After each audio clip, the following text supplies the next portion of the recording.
সকালে জীবন খাদ্য মানে প্রথমে একটি বাক্য দেখি। গীত সংহিতা 5 অধ্যায় 7 পদ। কিন্তু আমি তোমার অশেষ দয়ার দ্বারা তোমার গৃহে প্রবেশ করব, তোমার পবিত্র মন্দিরের দিকে ভক্তি ভরে নত হয়ে তোমাকে প্রণাম করব। প্রভু তার বাক্যে বলছেন 1 নম্বর পয়েন্টে ঈশ্বরের অশেষ দয়া।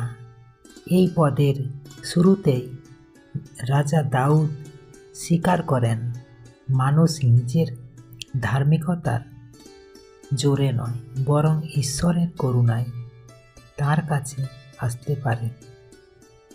মূল শিক্ষা, ঈশ্বরের অনুগ্রহই আমাদের প্রকৃত ভরসা। 2 নম্বর পয়েন্ট, ঈশ্বরের গৃহে প্রবেশ। ঈশ্বরের গৃহ মানে তার পবিত্র উপস্থিতি।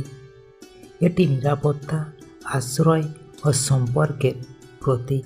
মূল শিক্ষা, ঈশ্বরের সান্নিধ্যই আমাদের জীবনের শান্তি।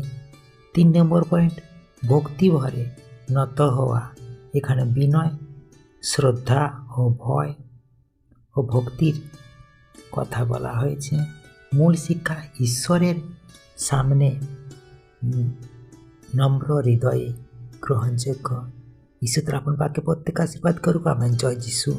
আমরা এখন এই বাক্যের উপরে প্রার্থনা করব। হে পরম পবিত্র ঈশ্বর, তোমার অসীম দয়ার জন্য তোমাকে ধন্যবাদ। আমি জানি তোমার করুণা ছাড়া আমি কিছুই না। আমাকে এমন হৃদয় দাও যা সর্বদা তোমার সামনে বিনম্র ও ভক্তিপূর্ণ থাকে। তোমার উপস্থিতিতে বাস করার আকাঙ্ক্ষা আমার মধ্যে জাগ্রত করো। জাগ্রত রাখো আমার জীবন যেন তোমার মহিমা প্রকাশ করে। এই প্রার্থনা প্রভু যিশু তোমার নামে চাই। Amen, amen, amen. জয় যিশু। Praise the Lord.